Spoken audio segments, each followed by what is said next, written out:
السلام علیکم ناظرین۔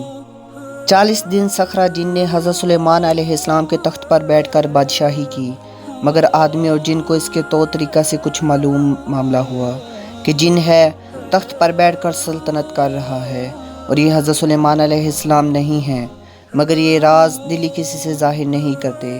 اور آصف جن سلیمان علیہ السلام کا وزیر اعظم بڑا عقل مند اور ہوشیار تھا۔ جس دن سے وہ تخت پر بیٹھا اور اپنا حکم جاری کرنے لگا، اسی دن سے وہ آصف جن اس بات کا متلاشی اور متردد ہوا کہ آج 40 دن سے یہ شخص تخت پر بیٹھ کر حکومت کرتا ہے، کون ہے؟ اور یہ تو یقین ہے کہ یہ حضرت سلیمان علیہ السلام نہیں ہیں۔ بالآخر آصف جن نے حضرت سلیمان علیہ السلام کی بیویوں سے جا کر پوچھا کہ آج حضرت سلیمان علیہ السلام کہاں ہیں؟ کیا تمہارے پاس تشریف لاتے ہیں یا نہیں؟ وہ یمینیہ خادمہ کے پاس جس کے ہاتھ حضرت سلیمان علیہ السلام کا کام لیتے تھے، وہ بولی کہ آج 40 دن ہوئے ہیں، ہم لوگ حضرت سلیمان علیہ السلام کو نہیں دیکھتے اور نہ ہمارے پاس تشریف لاتے ہیں، اور اپنی خاتم بھی مجھ کو نہیں دیتے، شاید وہ کہیں تشریف لے گئے ہوں گے یا نو دیگر ہوا ہوگا۔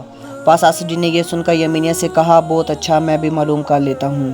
اسی وقت اس نے 40 آدمی توریت خواں کو بلا کر تخت گاہ میں لے جا کر تورات سب کے ہاتھ میں پڑھنے کے لیے دی، اور جب وہ لوگ تورات پڑھنے لگے تب وہ صخرہ جن جو تخت پر بیٹھا تھا یہ کلام الہی سن کر تخت پر نہ ٹھہر سکا، آخر وہاں سے الگ ہو کر اس تخت سے ایک کنارے پر جا بیٹھا تھا، پھر وہاں بھی نہ ٹھہر سکا اور وہاں سے بھی بھاگا، اور وہ خاتم حضرت سلیمان علیہ السلام کے دریا میں ڈال کر چلا گیا۔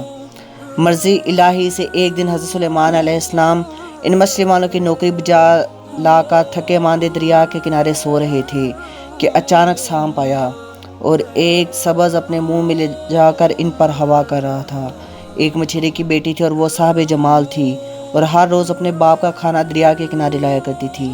اس نے حضرت سلیمان علیہ السلام کو دریا کے کنارے سوتے دیکھا، اور وہ دیکھ کر حیران ہوئی کہ ایک آدمی سوتا ہے اور ایک سانپ ان پر ہوا کر رہا ہے۔ وہ دختر دراصل بالغہ تھی۔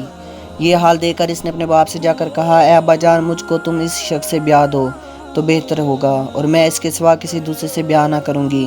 تب وہ ماہی گیر اپنی بیٹی کو لے کر حضرت سلیمان علیہ السلام کے پاس گیا۔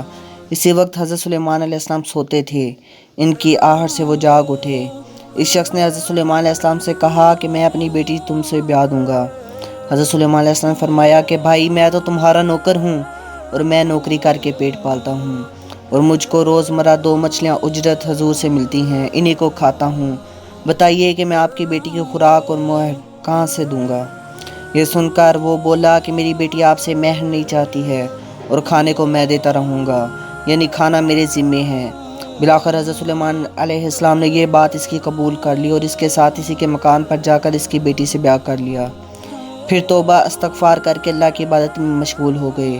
فی الجملہ اس صخرہ جن نے جو انگشتری حضرت سلیمان علیہ السلام کے دریا میں ڈال کر بھاگا تھا، اس انگشتری کو ایک مچھلی نگل گئی تھی، اور تمام مچھلیاں دریا کی اس انگوٹھی کے سبب سے اس مچھلی کی متیوں فرما بردار ہو رہی تھیں۔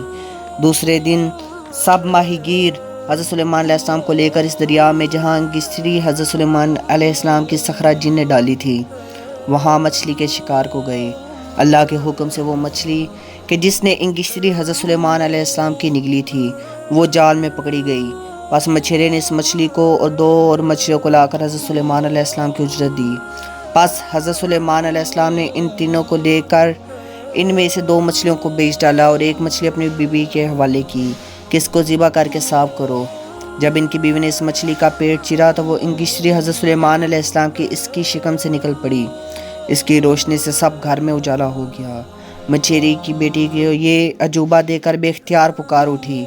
حضرت سلیمان علیہ السلام نے اپنی انگوٹھی پہچان کر اپنے ہاتھ میں پہن لی، اور مرغان ہوا آ کر سر پر سایہ فگن ہوئے، اور جن و انسان جمیع و خلق ان کی ملازمت میں بستور سابق آ کر حاضر ہوئی، اور ہوا نے شاہی تخت لا کر موجود کر دیا۔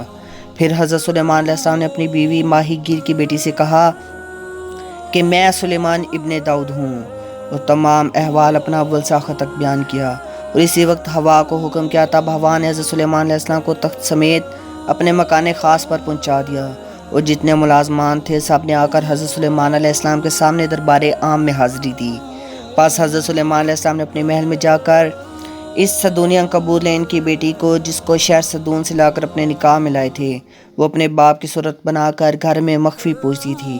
اسی واسطے اس کو اور اس کے ساتھ 4000 لونڈیوں کو مروا دیا، اور جو کتابیں جادوگری کی تھیں جو ہر روز حریمت عنکبوت لین کے صخرہ جن نے ایشیا صدون سے لوٹ کر لایا تھا، اس جادو کے سبب سے اس نے حضرت سلیمان علیہ السلام کی خاتم کی خادمہ یمینیہ سے لے کر 40 دن تک سلطنت کی تھی اور حضرت کو دکھ میں ڈالا تھا۔ اس کتاب کو بھی پارا پارا کر کے ڈال دیا۔ ایک روایت سے پتہ چلتا ہے کہ اس کتاب کے ٹکڑوں میں سے ایک ٹکڑا ہندوستان میں بھی پہنچا تھا، اسی سے لوگ اب تک جادوگری کرتے ہیں۔ بعد اسی کے حضرت سلیمان علیہ السلام نے صخرہ جن کو طلب کیا لیکن اس کو نہ پایا، اور تمام جنوں کو حکم کیا کہ ان لوگوں نے اپنی بھرپور کوشش کی لیکن معلوم نہ کر سکے۔ بہت کوشش کے بعد معلوم ہوا، پھر انہوں نے حضرت سلیمان علیہ السلام سے آ کر کہا کہ اے نبی اللہ، صخرہ جن آپ کے خوف سے بیچ سمندر میں جا کر چھپ گیا ہے اور بغیر کچھ ہلا کیے اس کو پکڑ کر آپ کے پاس نہیں لا سکتے۔ اگر آپ کا حکم ہو تو ہم لوگ کچھ جھوٹ بنا کر اس سے جا کر کہیں تو ممکن ہے کہ ہم لوگ اس کو پکڑ کر آپ کے حضور میں لا سکیں۔ یہ سن کر حضرت سلیمان علیہ السلام نے کہا اچھا جاؤ۔ تب جنہوں نے جا کر سمندر کے بیچ میں پکارتے تھے کہ اے صخرہ تو کہاں ہے، اب نکل، حضرت سلیمان علیہ السلام تو مر گئے ہیں۔ یہ وہ سن کر حضرت سمندر کے بیچ میں سے نکل آیا، پھر اس کو جنہوں نے گرفتار کر کے حضرت سلیمان علیہ السلام کے پاس حاضر کیا۔ 40 دن حضرت سلیمان علیہ السلام نے اس کو عذاب قید میں رکھا اور بعد اس کے وہ شکنجے میں پتھر کے ڈال رکھا۔ کہتے ہیں کہ اب تک وہ شکنجے میں پڑا ہے اور قیامت تک اسی طرح شکنجے میں پڑا رہے گا۔ اس کے بعد حضرت سلیمان علیہ السلام نے کئی برس تک حکومت کی۔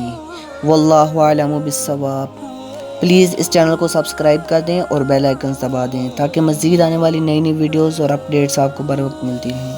شکریہ۔ اللہ حافظ۔